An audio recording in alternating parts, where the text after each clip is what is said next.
What's up, y'all? You know what time it is. It's about to be that time.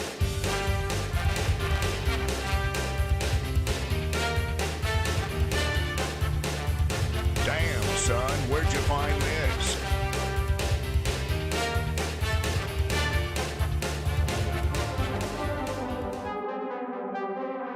Savage. One Piece 1017 is out, people. All right.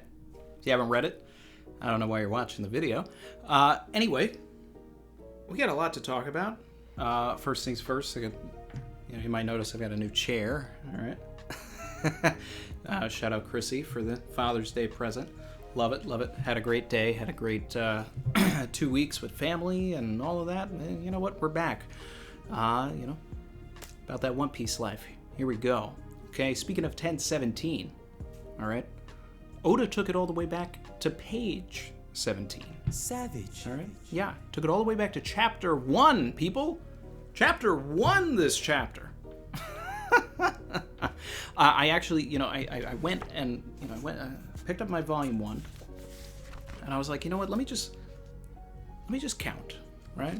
Because, I wanted to be able to say what page the line that Lucky Roo had in chapter 1, where he's like, wait, did you eat the Gomu Gomu no Mi that we stole from that enemy ship?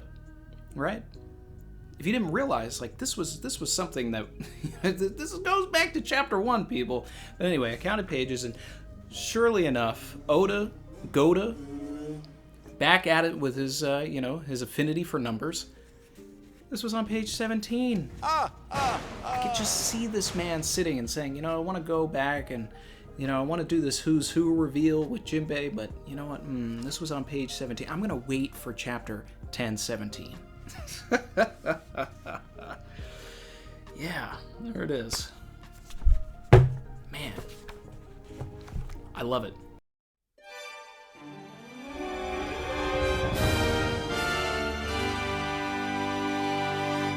And, we've been talking about Who's Who being a cipher pole since 1003. So, Who's Who could be a plant. He could be a CP0 plant. Another one. All right?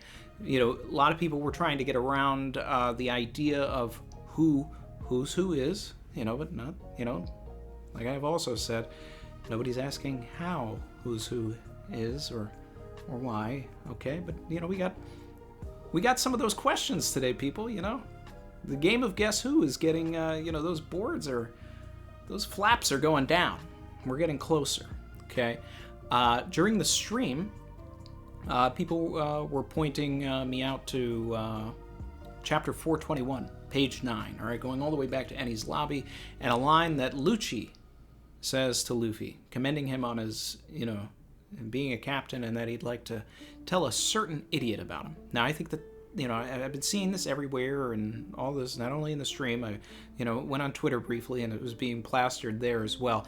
I think that this is a bit of a reach. It's very possible that Lucci is, even talking about Spandam, since he's talking about leadership, and it's like, I want to tell a certain idiot about you, right?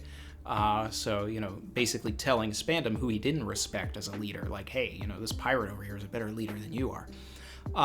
Now, the other implication is that, Who's Who probably wasn't in charge of the enemy ship that was carrying the Gomu Gomu no Mi, right? So whoever was in charge of that may be the certain idiot as well. Could it have been Spandine? I don't know. But speaking of Spandine, a lot of people were going back to Ohara, right? And they found a character that sort of resembles Who's build, and not so much the hair color. You go back to the colored manga, it's almost pink hair. The most reasonable pick out of all of the One Piece fans that have scoured every page of the manga trying to figure out Who's Who could be. Could he have been at Ohara with Spandine? It's possible. All right. Now, we did the math during the stream. He would have been 16 years old at that time. The guy that is with Spandine doesn't necessarily look 16, but, maybe benefit of the doubt, maybe he was 17, at that point, then I guess it's all it could be. It could be him. I like that the most out of anything. Like, the Lucci line, maybe. The O'Hara one, yeah, there's something there. There's something there, possibly. Since Who's Who's introduction, everybody's been trying to figure out who he is, right? We learned that he was 38 years old through one of the SBSs, so that ruled out a lot of people. Gin, Mass Deuce, these are people that a lot of people thought Who's Who could be, but no. We've known for quite some time. It was pretty much right after the introduction of Toby Roppo, we got their ages. And then in 998, he talked with Jimbei and said that he remembered him from somewhere, right? Or that they had met. Now, the implication there, the only thing that made sense to a lot of people, myself included, was that they, saw each other or passed each other in Impel Down, or, he was a level 6 prisoner, he was let out. The implication for that is still sort of there. It's still semi-ambiguous, but, even the official translation didn't necessarily clear it up whether, that's where he saw him, but it's implied. We're doing a lot of assumption here. If I had to, go full tinfoil and put the Who's Who timeline, all right, so he's training with, everybody, Lucci, all of them, coming up with them as their kids. He gets assigned the detail to, carry the Gomu Gomu no Mi, which, in a couple of minutes we're going to get into why that's probably important. And then Shanks shows up, steals it, probably because he knows that the Gomu Gomu no Mi is on the ship, right? There's no way that it was just happenstance. I'm pretty sure Shanks and his crew were going there specifically because the Gomu Gomu no Mi was on that ship. Similar to how many people were after the Ope Ope no Mi, right? These are fruits that are important to the world government. Why? We've talked about the Ope Ope no Mi a lot on this channel because we have the gigantic law theory and all of that. But essentially, I believe that the Ope Ope no Mi has been used for centuries, since the Void Century, to keep certain people alive, right? But the immortality operation isn't necessarily immortality, since lifespan is so prevalent throughout One Piece. My belief is that the user of the Ope Ope no Mi can't give someone immortality, but can only give their remaining lifespan, right? So you get someone like Emu, you get someone like the world government, they've got a whole bunch of slaves, they keep feeding the Ope Ope no Mi, that person donates the life, sacrifices themselves, right? Then, from there, the fruit regrows right in Marijoa, and they feed it to another slave, rinse and repeat, something happens, the fruit goes missing, right? That's, and the timeline, is sort of the same, it's sort of that 12, 13, years ago type thing, if I'm not mistaken. I think that's right. I think that the Luffy eating his fruit and Law eating his fruit is kind of around the same time. It's just Law was a little older. And it was probably, sort of an all-hands-on-deck situation trying to get the Ope Ope no Mi, right? That's why they sent Suru, that's why they had Sengoku on it, all of this, because Emu needed it back. And then they had been searching for it, and then, lo and behold, here's Law. Now, the interesting thing about learning about the Gomu Gomu no Mi in this chapter is that this is also the chapter that we get a name for the group that housed Vegapunk, Vinsmoke Judge, Caesar Clown, and Queen. Right? Mads, okay? And then Caesar, eventually went and made Sad, right? So is there Glad out there somewhere? People were talking about that in the chat. And this is the group that learned about the lineage factor, that was working on creating artificial devil fruits. Judge went on to use the lineage factor on his children and all of that, including Sanji.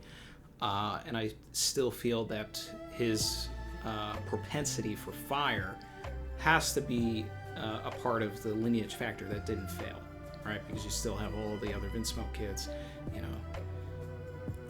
Niji can use lightning and, etc. You have Yanji, right, that has the winch, which we see in Queen's hybrid form, that his tail sort of looks like a winch, and what Yanji was doing as well. And Ichiji, had the spark and all of that. Reiju apparently is the poison is a devil fruit, probably some sort of butterfly or something. I don't know if we got the classification for that yet.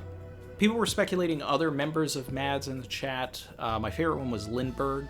That was the Revolutionary Army Mink, that had the jetpack and I think it was an ice gun.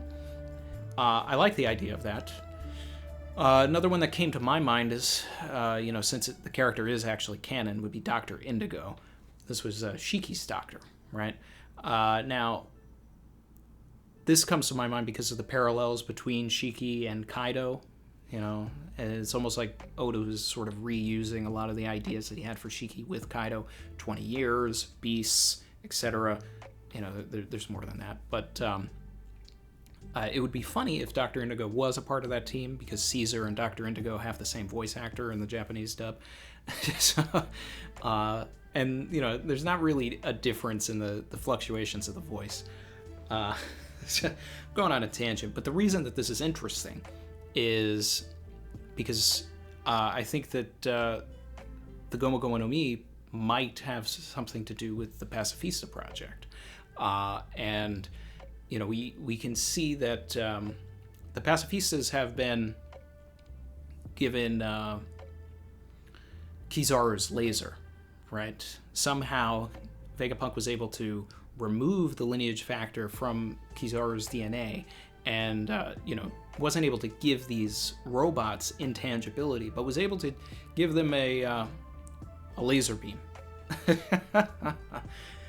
Which maybe, Frankie was able to figure out as well. I don't know if that was in the notes, but he can do a beam as well. But it seems like this is coming from Kizaru's ability. So potentially MADS could be a group that was experimenting on specifically Logias, potentially, pulling their lineage factor for eventually, what became the Pacifistas. Now, what if it was important to have these unbeatable robots have some sort of level of durability, which the Gomu Gomu no Mi, right, has durability. So they would, your attacks would bounce off of them at that point. You can't give them intangibility, but if we're starting to work and mess around with paramecias as well, then there you have it. So that's a possibility. Maybe it has some other bearing on the world, or something that ties to the ancient kingdom. We had talked about in the chat, that for years people have speculated that Roger had the Gomu Gomu no Mi, right? One of my least favorite theories in the entire community, but it's been there since the beginning. Everybody thought we would get this flashback of Roger, and he's saying Gomu Gomu no, and he stretches or something. This is something that still could happen because we never saw, we have only seen one attack from Roger. But, divine departure. But I just don't want that to happen. We talked about the potential of Rox having the fruit. We talked about, the popular theory of Porcus de Rouge having the fruit, because she kept Ace in her womb for 20 months. Not here to do math, guys. But I don't know, but someone important had to have had the fruit in the past. And that's something that has been a topic of conversation for 24 years, right? But the thing is that no one, other than Who's Who, really, has ever, said anything in particular about Luffy's fruit, Say, hypothetically, Rox had the fruit, right? The moment that Whitebeard meets Luffy, the Kaido meets Luffy, the Big Mom meets Luffy, and for that matter, these people have met Roger as well.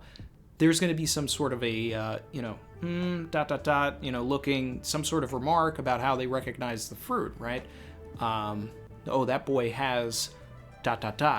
We've never had that, or anything that really could be construed as they're talking about the abilities, right? Now here, the implication from Who's Who is that somebody important may have had this fruit in the past. Now it still potentially could be rocks, I guess. Maybe that's why a couple of chapters ago, Kaido was like, what was it again? Gomu Gomu no? Savage. And then laughs to himself, which was a savage line to begin with. But what if that was actually him reminiscing on, rocks having that fruit? I don't know. I really loved the battle between Jimbei and Who's Who. Jimbei was, ducking and dodging, all this stuff. Like during the stream, I was losing it, because like I said, we've been talking about Who's Who being a Cypher Pole agent. Now I specifically said that he was going to be CP0 because that's what I figured. I figured we're at that level, right? Oda curved that CP9. But the reason that I said that is because in 1003, we were reintroduced to Cypher Pole 0 being on Onigashima. Now, when we are introduced to Who's Who, pretty much right after that, he's around a gigantic group of Marys, right? Which at the time we didn't know what they were. We assumed that they were some sort of security camera feature because they knew what was going on. But Who's Who was around the largest group of them. He has the same symbol that's on the eye. He has that on his chest. And then Cypher Pole Zero is having conversations, and it seems to be in control, in a sense, of the Marys, right? So it instantly tied those two together. So I was like, okay, Who's Who's got to be a plant, right? And, Game recognizes Game, right? Who's Who's the person who called out Drake. It takes a spy to know a spy. So, everything was set up by Oda really well for Who's Who to have these government ties. But I gotta say, Who's Who is already instantly more interesting to me than Rob Lucci ever was. Savage. I am loving these new Rokushiki techniques. This man flung a literal bite out and took it out of a pillar. That was cool. But, how about the one of the biggest flexes in the entire chapter? This man has been carrying around this long ass sword for, almost, I don't know, almost 40 chapters probably. Again, not here to do math. But he pulls it out and it's just a little blade. And then he starts doing like blade shigans. That was just a great play by Oda. I loved it.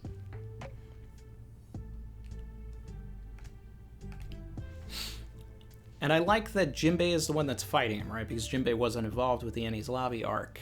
So that really just leaves Brook, as far as crew members, to sort of take out a Cypher Pole agent, and then everybody in the crew will have, fought Cypher Pole members at some point. Stuff with Chopper had me rolling. This was like Gear Third, the Gear Third effect. Now we have Chibi Chopper. And I read the official, it was like hyping up this, baby geezer thing, and he was, talking like an old man. So I'm assuming that there probably is some sort of visual cue, maybe like Chopper's fur turns old, and that's why, like maybe that's what we're not seeing, like his fur turns gray. Because otherwise it just looks like a little cute Chopper. We also see the Zoro pack. Once again, it seems like Zoro's going to be busting out of that pack. He's getting the Mink Senzu Bean, as everybody was calling it in the chat. Even Chrissy, a couple of chapters ago, she was saying that some sort of ex machina was going to come in and heal Zoro, so she was right. That's her W. She thought it would be Chopper and that he would get another Caesar flashback for a miracle drug. But the miracle drug was for the Minks, and it was also pointed out that at some point in Zoro commented on how fast the Minks healed, right? So he was already sort of catching on to that. So that's Goda being Goda, and like tying that in. That's just a very loose foreshadowing that sort of came back as well. So shout out to everybody in the Discord that was pointing that out as well. But of course, the biggest focus of the chapter was on our girl Tama, finally giving that order, proving that she's the true MVP. look at all the focus that Oda's given this girl, man. Like, she is totally jumping on that ship, people. Tama for Nakama. I love this. You know, I think it's interesting that Sanji is the one that reacts to Otama's message, which drives home, you know, since Sanji is now up against Queen. Queen is the one that, as I've been saying, has been turning his head, but Queen is actually putting some pieces together. Like, there has to be something larger at play. He's on to Tama. There's a connection between Queen and Tama here. So I feel like there still needs to be some sort of a Tama and Queen interaction, but as we know, sugar rules don't apply here. If Tama gets knocked out, all of those gifters are still going to stay on their side. Another one. You know, I saw on Twitter people were complaining about Tama getting knocked out and then not losing control of the gifters and all that. But, you know, sugar rules do not apply. I will say it a million times, okay? Oda set this up. It's foreshadowed. This is not something stupid, you know, like when Tama got knocked out for a little bit. Like, no, because Kaido knocked Tama out in Act 1. Had her packed up. Savage. And Speed, Komachio, Hihimaru still stayed under her control. So, sugar rules do not apply. If Tama gets knocked out, that is not how she relinquishes control of these gifters. We talked about how the reason that Oda was taking so much time to set up all of these gifters, right? You know, all of these fodder people, was because Tama at some point was going to tame them and turn them on our side. So we need to know who the people are playing for us, right? That's why we saw poker. And poker we knew was right before Who's Who, so that makes sense. Like, Oda is keeping the geography intact. Now poker is helping Jimbei out. We talked about how I expected that Who's Who had all these people. He's a pack animal, right? He was going to fight with his pack. So it was not a 1v1, but now Jimbei can focus on Who's Who 1v1, so that's great.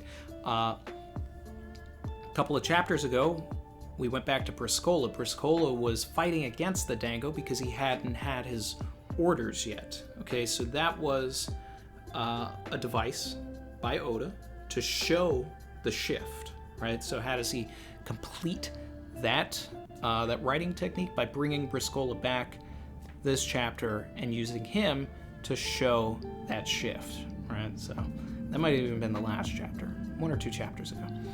We got a little more of Inuarashi and Jack, right? Jack was not looking, Inuarashi was not looking good. We know that he's next on the hit list. He's been, you know, the other person that's been most foreshadowed to die. Jack needs some more solid development, and I think catching that body is that's the way to do it. We got a panel of Luffy. We know that he's on the Polar Tang now. He's being rescued by John Bart and all the other fodder heart pirates. I like the official clarifying something. Okay, the panel with Momonosuke and Shinobu in the official says, Momo says, "We were up so high." Now in the TCB version, I believe it was "We are so high" or something like that. So it seemed like they were still in the air, even though it's ambiguous because it's such a close-up panel, right? But saying that we were implies that they have landed somewhere. All right, now Shinobu has a glider. Momo can fly, so they might be somewhere else on Onigashima. They just fell down and went somewhere else for the time being. Still waiting for Momo to get over his fear of heights. The 12 o'clock boys are out. So fun fact about this being 10:17, right? When I came back to YouTube doing One Piece content, I started at 967. That was the first chapter review that I did when I came back. So that was 50 chapters ago, guys. So here's to another 50. I want to thank everybody that is rocking with me, everybody that comes to the streams, everybody that watches these videos, everybody that comes to the streams and watches the videos. Shout out to all of my members. We are at 86 members. That's incredible. So thank you to all of the new members. Thank you to all of the people that have continued your membership. It's just It's wild. So the new members are Seb Music, Dizza the Ghost, the Hawaiian Punch, Coraline, Craig McKinnon, and Sagar Patel. So shout out to you guys. Thank you so much. For 1018, I want to see some Fortrix action, all right? We just saw all of these gifters. We did this whole montage and everything, and we didn't get my man Chicken Butt. All right, come on. Where's Fortrix out? Where's he at? I think it's high time we go back to Robin and Black Maria next chapter. We've stayed away from them for far too long. We haven't seen Drake in a while either. You know, we do need updates on the other numbers. You know, there's like 3 numbers that are unaccounted for. Maybe Apu ties into that. More than anything, I really want to continue this through line with Who's Who and Jimbei. You know, I'd love to see that Who's Who and Shanks flashback. You know, more so Lucky Roo on that ship, speeding around, stealing the Gomu Gomu no Mi, right? Because in the SBS, Oda revealed that Lucky Roo is the fastest person in the verse. So my headcanon is that he has, you know, some sort of speed fruit, that he is the One Piece equivalent of the Flash, you know, which based on his stature would be, you know, Oda's joke, right? There's this big dude and he's super fast. But he's big because he probably has to eat and make up for all the calories he uses when he runs. We've talked about 1018 being the end of the act, and luckily enough, there is no break next week, but I don't know if it's going to be the end of the act now, right? Because in my headcanon, we were going to get the Kaido and Yamato flashback, mirror the fact that we started with the Odin flashback, and then end. Since that hasn't happened yet, I don't know if 1018 is the thing, and people have been ascribing to this because Act 1 was 15 chapters, Act 2 was 30. Initially, everybody thought that Act 3 was going to be 45 and go in a 15 pattern. Then it was like, oh, well, maybe it's doubling. 15 plus 15, 30 plus 30, 60. And then descend and create this sort of 5-act structure. But, you know, not all Kabuki plays are 5 acts, so maybe we're going to do a 3-act structure and then end with the Kaido and Yamato flashback. Who knows? It's Oda's story. He can do what he wants. I'm just here, and I'm happy to be here, and I, you know, just inject it into my veins, Oda. Just hook it to my veins! So, yeah. And then I've shot a bunch of stuff that I'm still editing. July is going to be I think all right, we get it. July is going to be a big month for the channel. I think I'm going to try and put out some more content. You know, this month was about seeing family after the pandemic. So this month, you know, I'm going to put some stuff out. I also want to record a theory, headcanon, everything, tinfoil, all this stuff that I have about rocks. And it's just going to be more of a discussion piece because we don't really know much, and I'm really just throwing stuff at the wall. But, you know, thinking I can make it entertaining. I don't know. So that's about it, guys. Thanks again. Great chapter. Very, very solid chapter, you know, especially the last couple of pages. Man. Peak fiction. I've